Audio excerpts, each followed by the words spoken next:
and my guys were smuggled into Iran and through other places, through Iraq and places like that. Ended up being beaten, all their documents stolen from them, and they told me that these organizations were smuggling children, drugs, and weapons and delivering to enemy forces all over the place. The bad guys that we were fighting were showing up on the battlefield with equipment that they shouldn't have had, U.S. military equipment. We're like, what the heck? And this was causing deaths because we were flying in with night vision, state-of-the-art equipment on blacked out helicopters at night. Nobody can touch us. You can hear the helicopter, but if you're like not point blank on that thing, it's kind of hard to hit it because it's black and the sky's black. So then we started finding Afghans or bad guys with lasers where they could laser us effectively and shoot at us effectively at night. And that was kind of a game changer for us. There's organizations that you guys would know as us Christians, we believe and we want to give our money and donate and tithe to some of these organizations. I'm talking the big ones that everybody would know if I said the names. These people are trafficking human beings, trafficking weapons and stuff like that on the behalf of the CIA.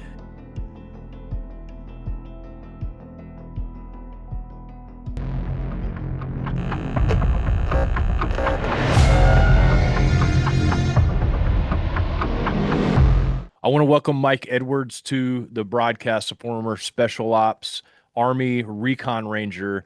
And I'm excited to have him on. Some of you guys saw him when I featured him in one of the Midnight Rides, but I wanted to get him on and hear a little bit more about some of his opinions on government corruption and also just get his story about where he came from, why he's doing what he's doing right now. And so you guys can learn a little bit more about Mike. He's also going to be featured as one of our speakers at SpiracyCon this year, August 22nd and 23rd in Cave City, Kentucky. So you can check out the links to that in the description. Welcome to the show, Mike. How are you? Thanks a lot. Thanks for having me. Good to see you again. Yeah, I'm excited to talk to you, man, because there's so many questions that and so many rabbit holes we could go down with all of this stuff. But before we do get started on these rabbit holes, I wanted to ask, what was the moment for you, man, that you decided that you could no longer do what you were doing, which you were doing a lot of things, and I'd like to hear a little bit about those things, obviously later on in the episode. But what was it that caused you to realize, like, I've got to do something different? I've got to speak out. I've got to do something that's going to, help mankind in a different way than the way I was going.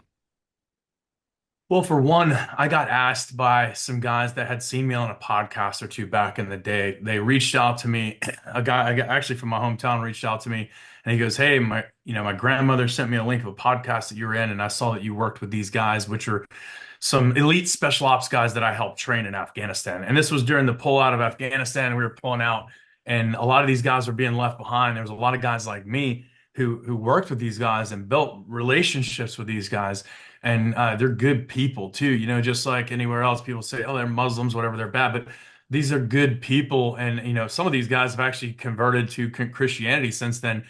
But I got involved to help those guys out, and initially started tying in with a bunch of the other nonprofit organizations, reaching out to them, trying to see how to get my guys out. And I found out I couldn't get anything done. Nobody could do anything.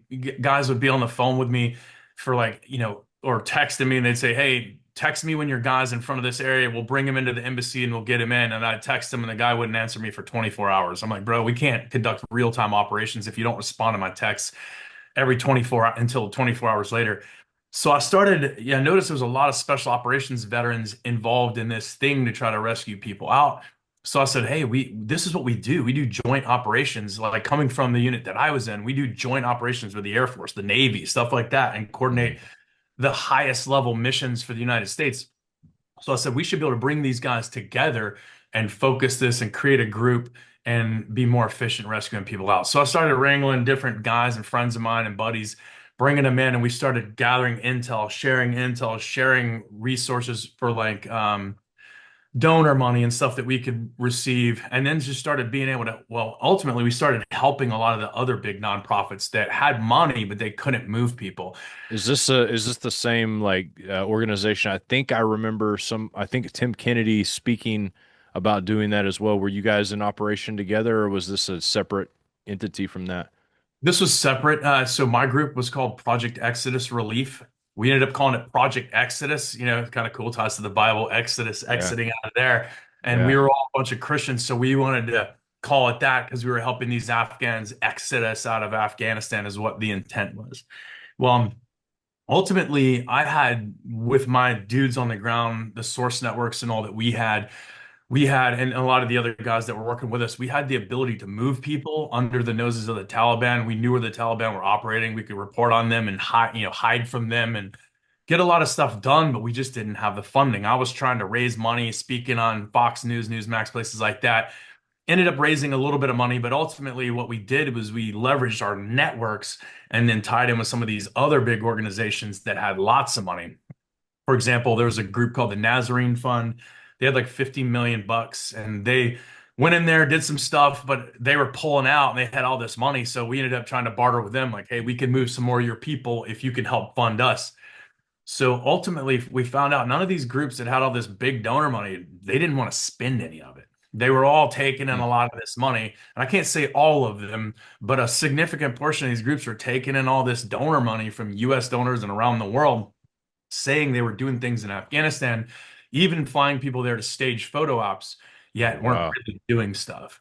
So, Hmm. and like Tim Kennedy's been busted out on that stuff too. Like he was with some of my guys in Tbilisi and taking a picture at the airport saying that he was in Kabul, Afghanistan. Really, really wasn't. He may have actually been there in other pictures, but there were some pictures that were falsely posted. There's other groups that tied into Ukraine stuff. Then Ukraine popped off a little bit after that. We personally didn't get involved in it, but So Tim Kennedy not only, so I just saw a post where he apologized for overstating some of his honors in the military. And so now you're telling me this is another thing as well. That's crazy, man. I remember during that time thinking, man, what a valiant dude out there just like on the ground doing this stuff. And that's wild, man. yeah, we actually had guys actually from our group on the ground in Tajikistan. We had guys on the ground in other places moving around, facilitating cross-border moves by these people. But you didn't hear about that stuff. A lot of the groups that were getting a lot of the publicity, this is the sad part. A lot of the groups that were getting a lot of the publicity were really tied in with a lot of our politicians. And so our politicians were propping up these groups. These groups were getting lots of donor money. Meanwhile, a lot of that donor money had to go to the politicians instead. And so it was, from what I've seen in a lot of these organizations that are doing the volunteer work and stuff, honestly, I wouldn't trust any of the organizations unless you personally know someone there. And I'm talking the big ones. And I don't want to say the names on here, but there's organizations that you guys would know as us Christians, we believe and we want to give our money and donate and tithe to some of these organizations. I'm talking the big ones that everybody would know if I said the names. These people are trafficking human beings, trafficking weapons and stuff like that on the behalf of the CIA, and not so much doing Christian stuff. I ended up, so one of the ways I was able to smuggle some of my Christians out of Afghanistan, we were having trouble getting the politicians to help. We were having trouble getting the funding to help. So I was like, hey, some of these guys have converted to Christianity. And not only that, I was trying to leverage the Christian groups. I'm like, what a better way to minister to Muslims by helping them, right? We help them and maybe we can convert them to Christianity. But then nobody wanted to touch it. But then once my Afghans that did convert to Christianity, I was finally able to get them some help with some of these Christian groups. And Mm. my guys were smuggled into Iran and through other places, through Iraq and places like that. Ended up being beaten, all their documents stolen from them, and they told me that these organizations were smuggling children, drugs, and weapons and delivering to enemy forces all over the place. So that was another shocker. Speaking of government corruption, because our government is intimately tied in with a lot of these big nonprofits. They're like USAID, that stuff came out. That's one of them. I'll say that because it's already out there, but there's a lot of other ones that are big, Christian specific organizations that are tied in the same way. And think about it, the CIA, has access all over the world, but but as a CIA operative, you can't go into certain places because everybody sees the big sign on the back that says CIA. Even though you're not one, your credentials, where you come from, all your employment records, if you dig deep enough, ties you to that. Whereas the CIA can leverage private entities as proxies covertly, and that's what they do. And they use some of these Christian organizations because these Christian organizations have placement and access in places where the agency doesn't have access, if that makes sense. Yeah, it does make sense. It totally does. And I know that anytime you enter a foreign country as an American, they're probably scanning everything you have, doing everything you're doing, and anyone they can use, they're they're probably going to try to use for that, especially an organization that's getting all the publicity. It boggles my mind because the churches work in a very similar way, and when it comes to the wolves tend to gather where all the attention's focused because for some reason it gives them almost a shield in those environments. It's crazy to me to think that people do this and they get away with it, and even though we may bring it out, there's just literally nothing done about it. People that you think you see him in public as a hero, like Tim Kennedy, for instance, I always saw him as a hero. I had no idea that he was literally falsifying, or I guess he called it exaggerating some of the stuff that he was saying. And on top of this even like furthers my, I guess, thoughts about this, man. I just can't believe that somebody would do that for this kind of situation. Like, if you're gonna do that, get at least help, like actually help, go there, do something, rather than just take photo ops or whatever it is to do those types of things. That's crazy, man. That just blows my mind. And I'm not saying that Tim Kennedy didn't do anything good. I can't say that for sure. I do know that some of the stuff that he said was falsified, but I'm not saying that everything he did wasn't good. He may have actually gone in there and did some good. I don't know for sure. But you can question a lot of the things that he did do for sure. So yeah, it is sad. And honestly, a lot of these guys, a lot of the guys that like me, that have done things that are out forward facing in the media, I guess you could say. The guy's way bigger than me, that people know way more than I do. A lot of these guys didn't do as much as they say they did. It's not like the guys that did as much as the stuff like I did, a lot of that stuff, most of those guys don't come out. Like that's why it's kind of weird for me to come out and like I don't talk about a whole lot of stuff, but I will talk about certain things. But a lot of those guys that came out, I don't know what made them popular, something triggered it. But then people, like as a soft veteran special ops guy, they want to be like, hey, let me hear some bad to the bone stories. And if you don't have any, people expect them. And so these guys have to make things up, fudge things here and there. And eventually, like if everything they're doing is on TV, eventually you're going to get caught in those things. Yeah, man. I wonder how many. I mean, I know that there's a lot that goes on overseas. I can guarantee that. I've talked to just people that do regular. They're medics. They were medics in the military over in Afghanistan and stuff, and the stuff that they saw was just absolutely horrific. Just, having to watch and not be able to do anything about certain aspects of it. I'm sure you kind of understand what I'm talking about, but at nighttime they would round up children and do all these different things, and they had to watch and sit there. They couldn't do anything. They couldn't engage. They couldn't do stuff like that. But with what you were doing, which I want to hear more about, how did you actively engage in some of this corruption? I wouldn't say engage, like actively. I'm not saying actively like being a part of it, but Find it. when you find it, how did you find that stuff? Man, it just happened by happenstance. And honestly, I had the scales over my eyes still back then. So I probably only saw the tip of the iceberg. But I just started finding that the bad guys that we were fighting were showing up on the battlefield with equipment that they shouldn't have had, U.S. military equipment. We're like, what the heck? And this was causing deaths because we were flying in with night vision, state-of-the-art equipment on blacked out helicopters at night. Nobody could touch us. You can hear the helicopter, but if you're like not point blank on that thing, it's kind of hard to hit it because it's Mhm. black and the sky's black. So then we started finding Afghans or bad guys with lasers where they could laser us effectively and shoot at us effectively at night. And that was kind of a game changer for us. And then later on, I found out why. It was because there were black market arms dealing rings in Afghanistan. And this was like probably 4 or 5 years later. I'm in Afghanistan, doing the covert stuff that I was doing with the reconnaissance company, where we dressed up, had long hair, beards, and stuff like that. We acted like the locals. We blended in with the locals. We gathered intel, and we also trained some of those guys to work for us. Well, one of the things that was brought to our attention was there's a black market arms dealing ring in Kabul, Afghanistan. So myself and one other dude went in there low vis with nothing but pistols into a place that's armed with dudes with Taliban dudes with AK.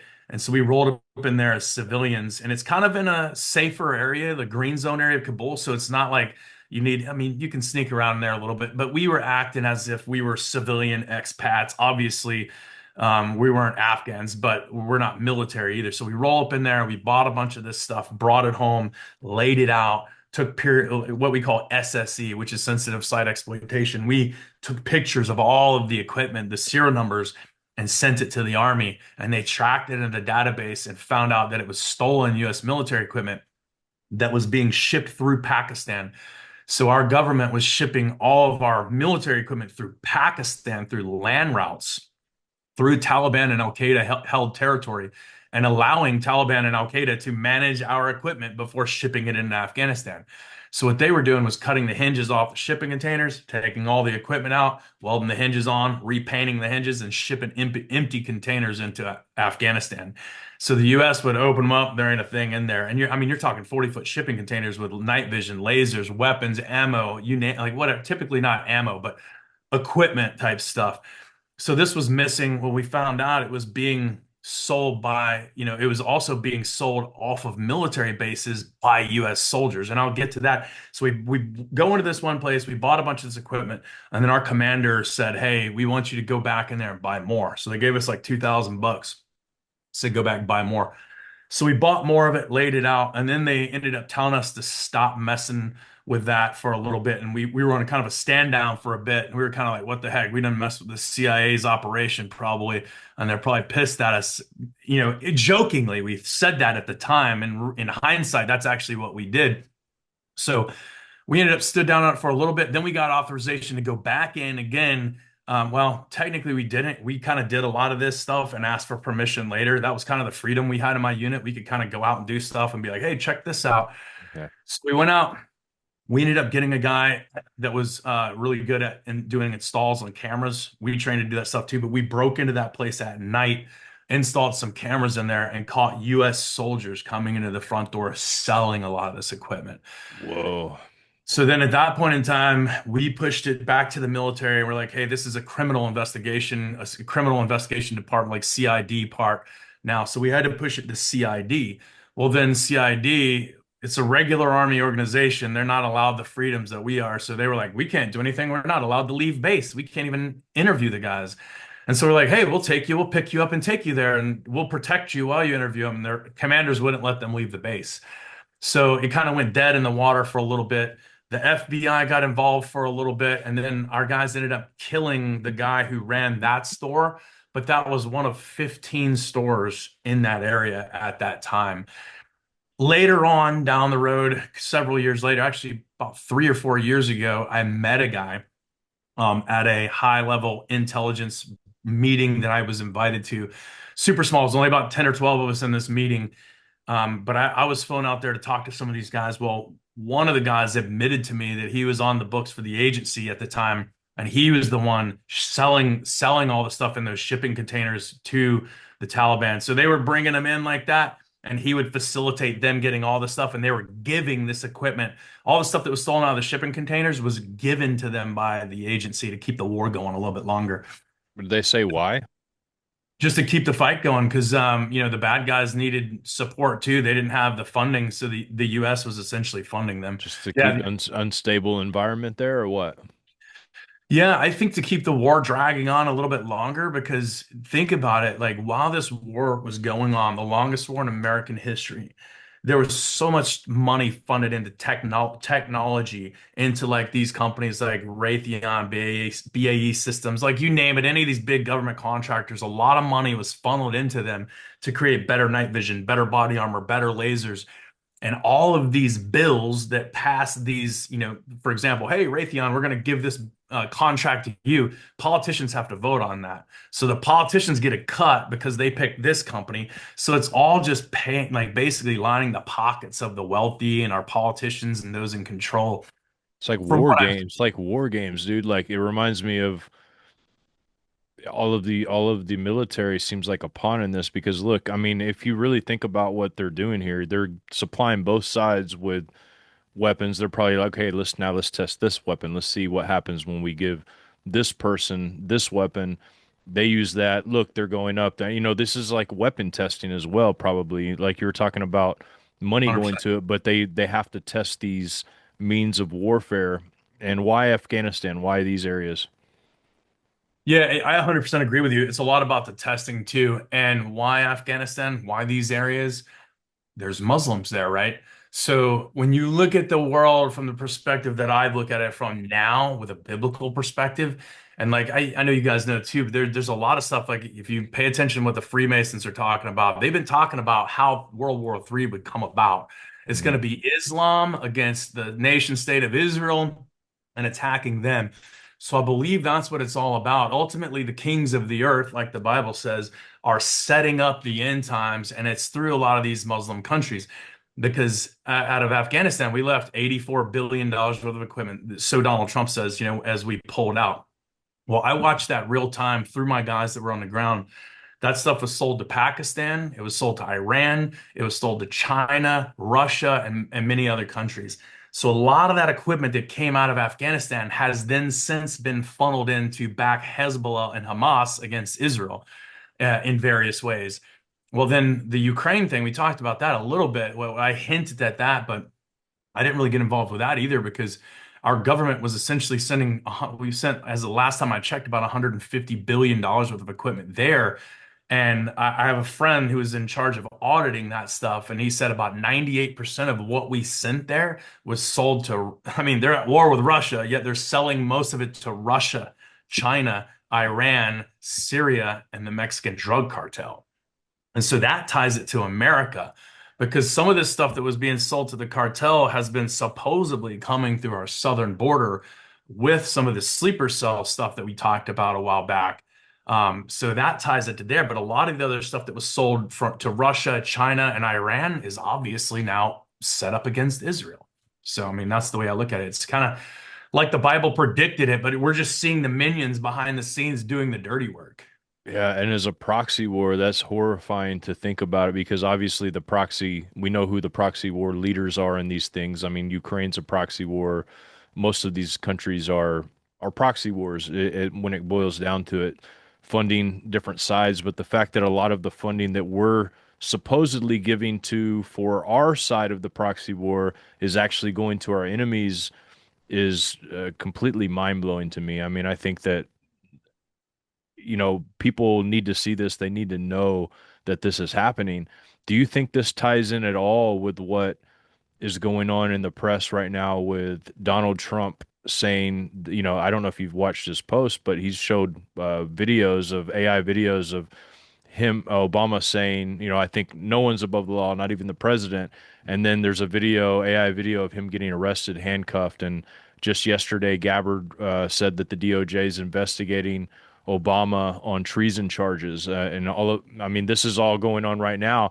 Is that somehow connected to this? Because I can't think of any sane entity giving money directly to our enemies without something like an hidden hand of enemy within the government. I mean, there has to be that, but how thick is it? Like how, I mean, as an outsider, somebody who just looks at it with maybe, just through a biblical lens, I know that there's one main leader over all of this stuff. I get it, spiritual powers, but there's almost always a man attached to those spiritual powers, someone who is kind of leading the charge that Satan and his entities use. And what do you see in all that, man? What is this? Who is it? Right. Ultimately, it's a spiritual power, but there's a man that's actually controlling stuff. And I don't believe that any of us really know who that man, who those men are. I don't think it's necessarily one man, but I think it may be multiple men way up top. And I personally believe Donald Trump, Obama, all those people are literally just useful idiots working for those people. Not necessarily. They're read in on a lot. They're aware of a lot. They're aware of a lot of the plan. I believe a lot of them are tied in like high level Freemasonry or tied into Kabbalah and things like that, where they're in the know. But ultimately, I believe it's someone else pulling the strings. And here's the thing, stuff is so compartmentalized within the government. I know this from the programs that I worked in. Like I was in programs that Delta Force was not read onto. I was working in programs that SEAL Team 6 wasn't read onto, but they were working programs I wasn't read onto.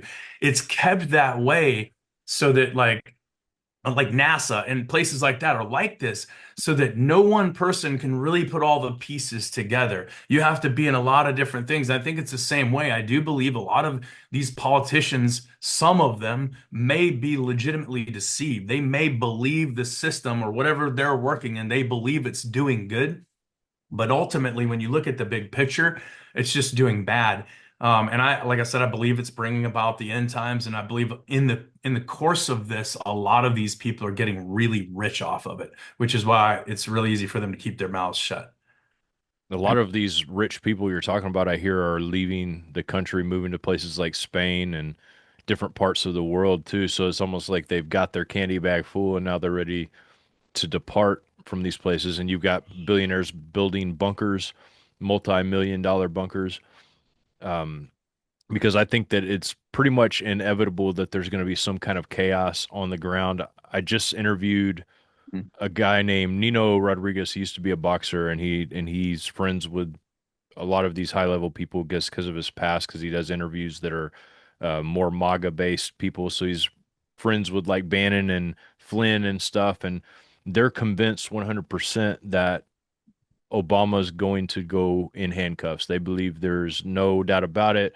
Trump has now become the hunter. He has the fulcrum on the blackmail, and now he is the hunter rather than the hunted, which is what he stated in one of his interviews. But there's obviously psychological operations going on here. There's things that we're supposed to see that we're supposed to make our mind off based off what we do see.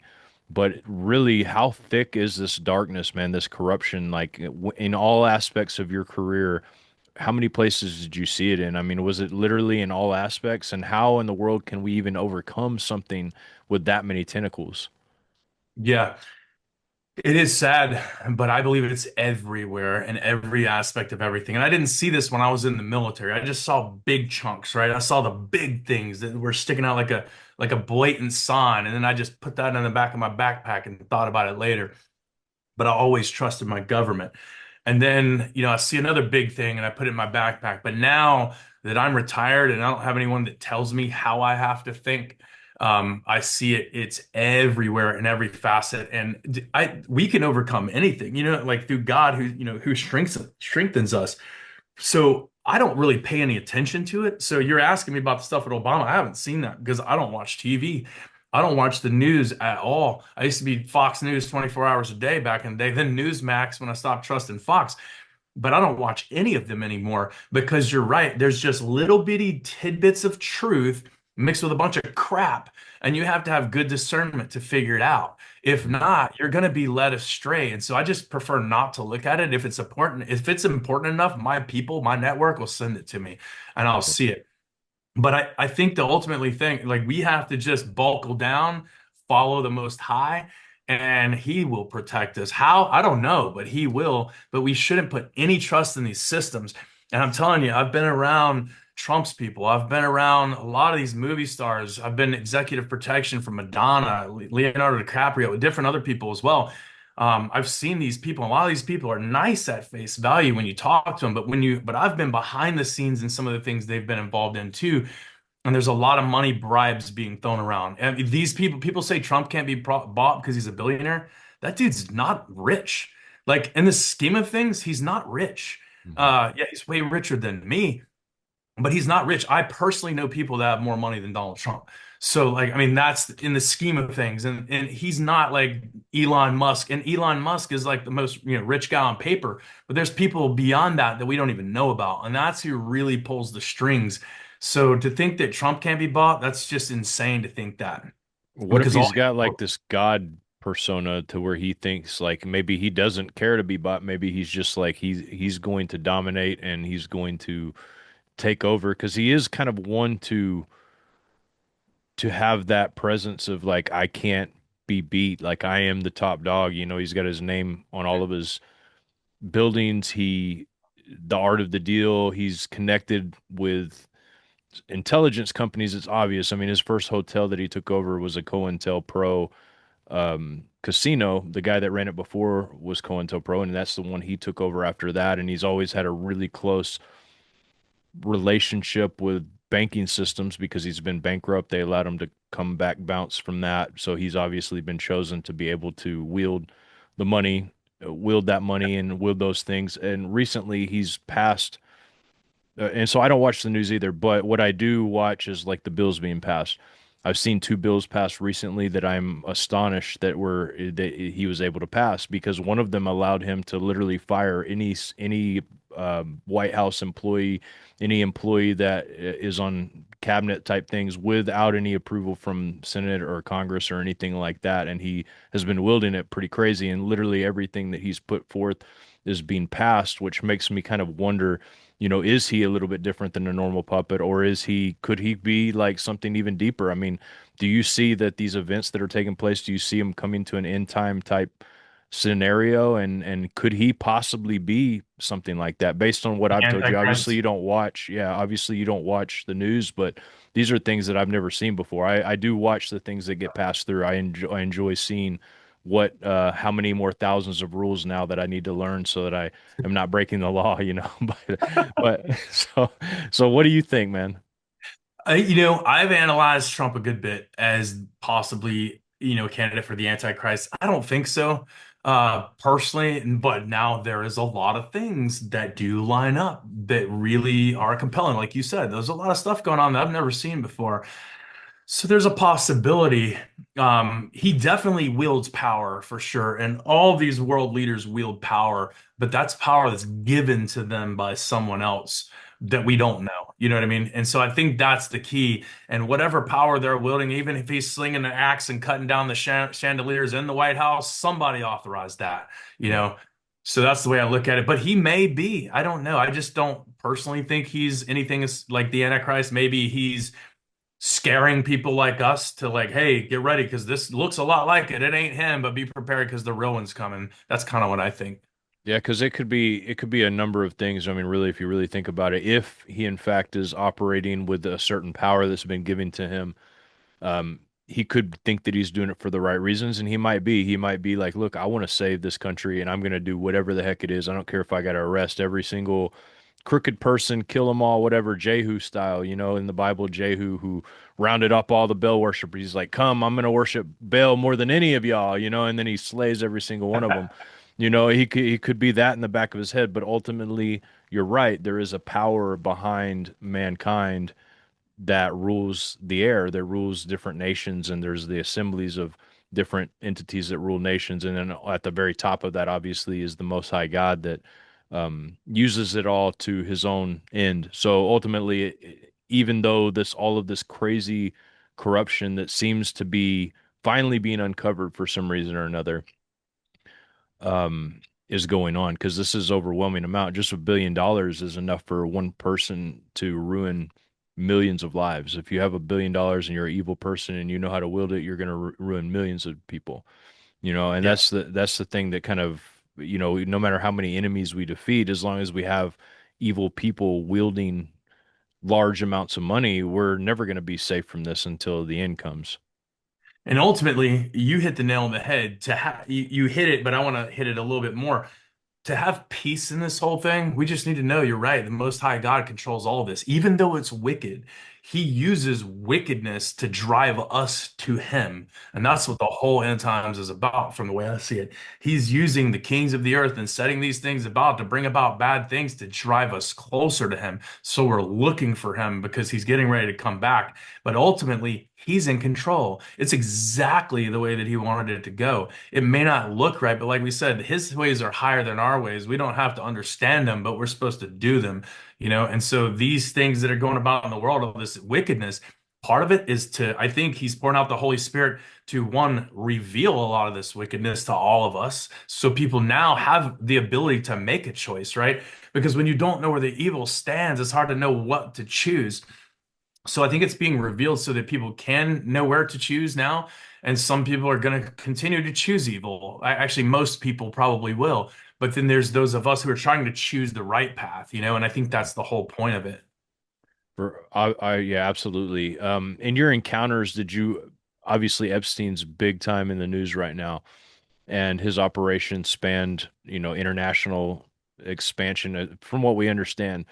And I personally believe that somebody's holding that blackmail and they're using it. And I really do I think that it's obvious to me that somebody's using it. Like Trump either has the fulcrum or he's something, because the way he's been able to pass these bills is just astounding. But I could be wrong on that. It's just a belief, a thought that I have. It just doesn't make sense that Trump or any other president could be able to pass things so easily that he's been able to pass recently. But did you ever have dealings with any of, obviously not with Epstein yourself? I'm not asking if you're on Epstein Island, but I'm asking, did you ever run into operations that were a part of this operation that Epstein ran? And what do you think it was? What is Epstein? Yeah, I didn't run into any operations that I know of, but you never can tell because you know how far and how deep that stuff goes. But I personally believe, so think about it. What are the biggest, like the biggest sins? What led Israel away? A lot of times it was adultery, fornicating with other women, and that led them to their gods. Fornication, I mean, think about it. Men control the world, to be honest. I mean, it's men and typically in powerful places. How do you corrupt a man? One of the easiest ways is with a woman. So I think that's what that's all about is to use that leverage of like the dude had resources of probably some of the most beautiful women on planet Earth, ones of different races and nationalities that can attract this man and that man. And I personally believe they use that stuff for, let's say, some of the politicians. Let's say some dudes get elected into our government that are actually good, that have a good heart, and the dude's got a decent amount of money. He's a good Bible believing Christian. And he's like, nah, man, I'm not going to be bribed by money. Well, they've got two other ways to get to that dude: blackmail, which is the sexual stuff, or they can threaten that dude's family. So there's three ways: money, or the risk of taking messing with your family, or blackmail. And so I think those that's one facet of it, right? And it may be tied to the other facets, which are the assassinations or messing with your kids type stuff, or the financial piece. But ultimately, I think the most effective and probably the easiest to get away with is to seduce them with a honeypot. That's what it's called in the agency or in like the intel realm. These women are called honeypots. They're beautiful, they're sweet, and they'll suck information out of you. But on a bigger end, they get you to marry that person. Now they have a source in your house delivering information. And not only that, it's not just against government entities necessarily, but a lot of this is corporate espionage. It's where the money lies, right? Our government's intel agency doesn't protect the sovereignty of the United States. It could care less about that. Yeah, that's the outward facing piece, but it's ultimately protecting the wealth and the assets of the super elite. So, and that's what that espionage is all about. I mean, they have access to unlimited money and they can find the right women to put with the right dude to lure him to do whatever they want.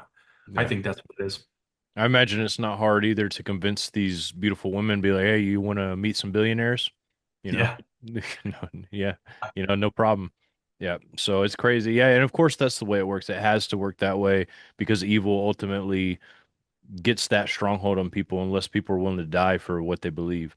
And a lot of those guys aren't willing to die for what they believe. They're definitely not willing to lose their family for what they may believe. And that's why none of these systems seem to work. Government systems, whether it's democracy, constitutionalism, whether it's communism, it doesn't really matter because ultimately, if the person at the top of it is a corrupt creep or a corrupt, whatever is going on around these days, like that's not good. It doesn't matter what you got going on. And if people are all obviously corruptible so easy, communism won't work because there's lazy people that don't want to do crap. And then there's people that work their butts off. So it's never going to be equal in those standards. Democracy doesn't work because now once you have these multi-billion trillion dollar companies that lobby everything and control everybody, I mean, what can you do about it? It's just like there's Yeah. no solution other than the kingdom of God in this whole thing to me.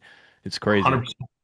Yeah. No, you're exactly right. That's the only thing, only kingdom that'll ever be clean and pure is the kingdom of God. You're right, because money, like it says, the love of money is the root of all evil, and that's the key. Like if you love money so much, you'll do anything for it. That's going to lead to evilness, and that's the way a lot of these people are. Because like we talked about earlier, I have friends that have more money than Trump, and those people, a lot of them are. Good grief, getting them to spend a penny is like pulling teeth. You know what I mean? Mhm. At times. And the only reason I know this, you talked about the underground facilities and places like that and these bunkers.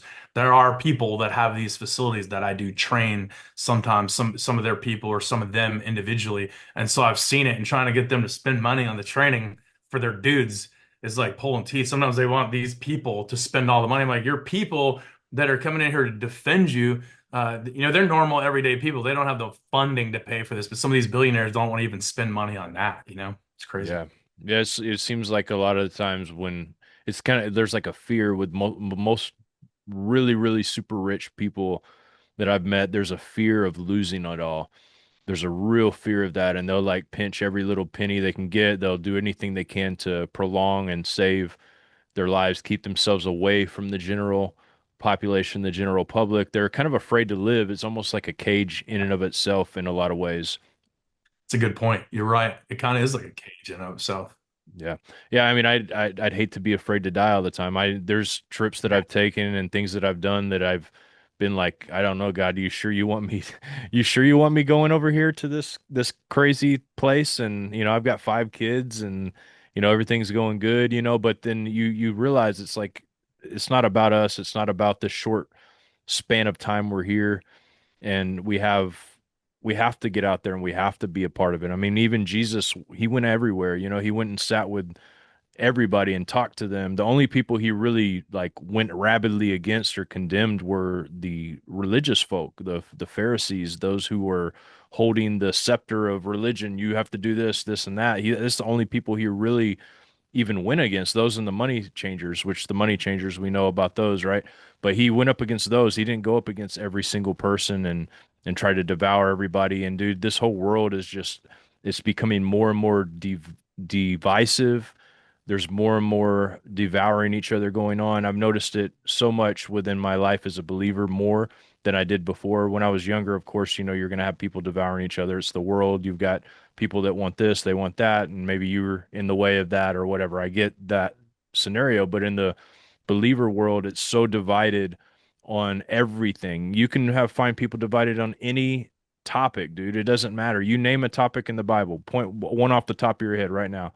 Just say something. Wow. A rapture. The rapture, boom, divisive. Everybody's gonna hate it. Like we Yeah. just because we mentioned that right now, 10 comments. The rapture is this, or people who Yeah. believe in rapture are going to hell, or if you don't believe in the rapture, you're going to hell. Like we're gonna have devices. The Trinity of God. So there's a whole cults dedicated towards being able to Yeah. understand what that is. It's just like everything, and then our enemies seem so connected, man. It's crazy, and I really feel like part of the reason I'm done interviews with a lot of different people. I mean, you probably are more connected on what we believe than a lot of the other people I may have interviewed over the last couple of weeks. But the reason that I want people to understand, we don't have to divide over everything. Now, there are certain things you don't want to trust everybody with, and there are things you have to be wise about when dealing with people. But the more we divide on this, the more stressful our lives become, and the more horrible our chance to witness to anybody becomes. Man, I mean, if everybody thinks you're a jerk that Yeah. just wants to argue with them about every little aspect of the Bible, like, how are you going to reach that person? How are you going to be a light to that person? Because they're going to be like, dude, I don't want to be like this dude. This dude's like a bummer, man. Every time I see him, he's like harping at me about everything that I'm doing in my own life. But if they see somebody that's like perfectly content and perfectly enjoy with, their life, their creator, and they're able to like actually have conversations with people and enjoy their life, there's something bright about that. There's something that people look at and be like, I do want that. That's what I'm looking for. I'm looking for a balanced life and a head on my shoulders that I can be content and I can be joyful. Like, to be joyful in this world, this is what we need. But I think a lot of people have gotten that mixed up with we have to argue with everybody. We gotta get our point of view out there. It's got to be this. It's got to be that. And that's why I appreciate having guys like you on here. In your journey thus far, tell me a little bit about your ministry and what you guys do, and so that people that may not be aware of that can check it out. Yeah, so yeah, I came out of the regular churches because I noticed, started studying my Bible for myself after I retired and started realizing there's a lot of things that we're commanded to do in there that are point blank, they weren't done away with, that are not being taught in the church. So initially I questioned a lot of my preachers because most of my friends were pastors. All my male friends were pastors, and I started questioning them about it and realized that like this infant at the time, like I've progressed beyond that. I'm probably a toddler now, but I was an infant at the time drinking baby's milk from the scripture, and I'm like, how do I like? I'm talking to guys with PhDs in theology, and I realized they had no clue that most of this stuff even existed in the Bible. Like, I mean, they're like, that's not in the Bible. I'm like, hey, it's right here. I'm showing you, and they're like, well, don't look at that stuff. So we ended up pulling out of the church and started doing our own little home fellowship, just our family for a bit, and then bounced around, got into some messianic churches for a little bit. Then we found too much Judaism stuff there.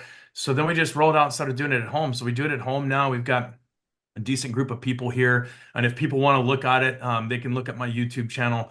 It's RRC Mike Edwards. I named it that because that's what guys know me about. Like, people search me on the internet. If you go to RRC Mike Edwards, tons of stuff will come up with all the podcasts.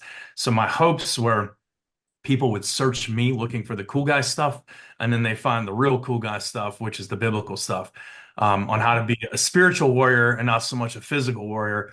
So that's where I'm at. And you were talking about the divisive stuff too, and that's how Satan works. He tears us all apart. We need to be together, one knit group. There's one body, right? There may be arms and legs and feet, but there's one body. And we Hmm. can't be divisive because Satan's already dividing by white versus black, pro-vax versus anti-vax, pro-mask versus no mask, Republican, Democrat, red versus blue. You know what I mean? Hmm. Uh, that's the way they're dividing us, and South versus the North. You name it. There's division everywhere, and that calls us so that we're weak. And because we're not following the Most High God, we can't see through the fact that they're just deceiving us. Hmm. And then you're right. A lot of people get into that, right? They get into the faith, the true faith, walking in obedience to the Father, like Christ did, and they become divisive there. And part of that is because they're still carrying the baggage from the world with them, and they've found the truth, but then they're smashing people in the head, like I was talking about the other day. They're wielding the sword, but they're cutting off ears, Hmm. and they need to back off a little bit. And like I think we all end up in that spot a little bit at the Oh beginning yeah. with Oh jealousy. yeah, dude. I've been there. I was like one of the worst about it at when sometimes. I mean, I just because you get like you said, you get so passionate, you like want to shake people, be like, dude, no, come on, man, come on, Come like you got to on. hear me, yeah. So yes, I totally get that. Yeah. And so I think that's part of it, but he doesn't want us to be that way. Yeah. And there are topics that are, topics out there that are best left untalked about because they're not salvation issues necessarily, and all they do is set people's hair on fire. So I just stay away from those, and that's what I preach is obedience, man, because ultimately that's what it is. Christ calls us to walk like him. He walked obediently to the Father.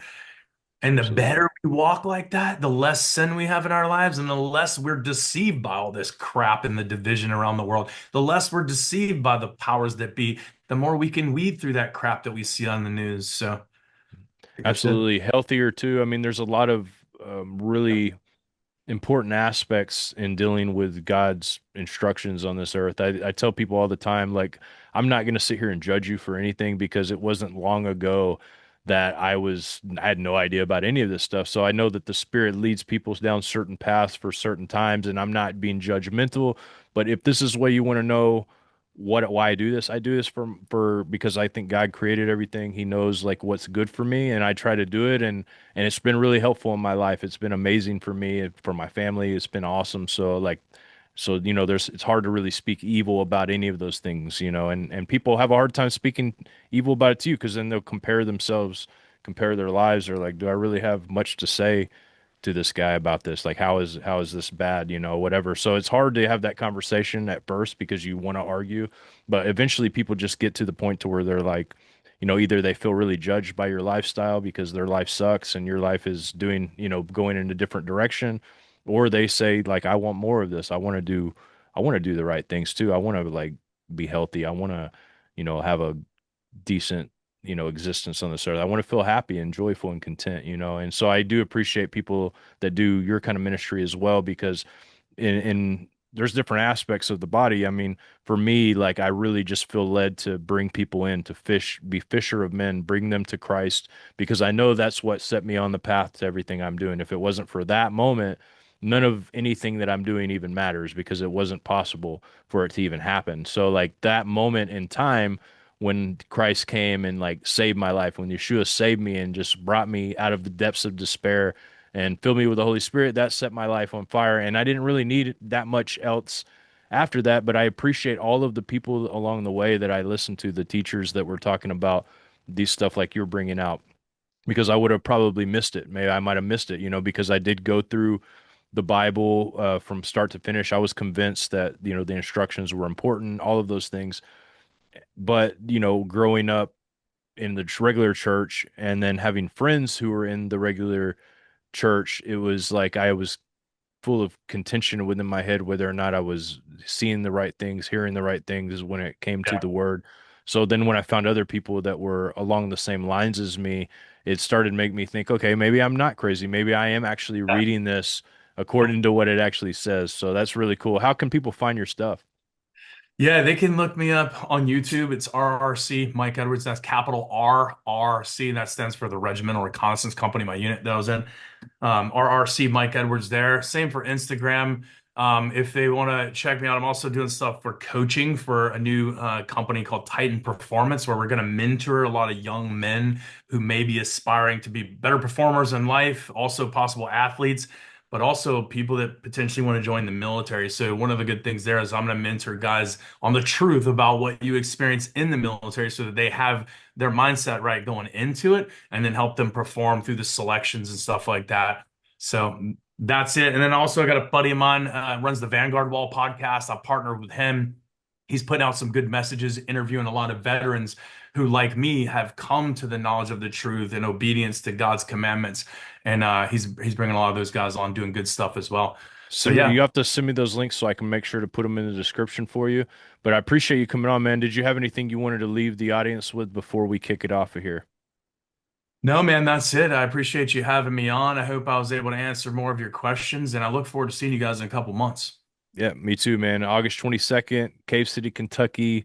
And I'm excited too, man. This is going to be cool. I love getting together with people and just hanging out and seeing what other people are doing, man. That's like I lately after the winter time I get kind of reclusive, but for some reason when the sun comes out again, I'm like, okay, it's time to get out and do those things, man. So I'm excited and looking forward to meeting you, dude. Yes, same to you, brother. All right, guys, subscribe, hit the like button, share this video out. Thank you so much for listening and let us know what you want more of. Thank you.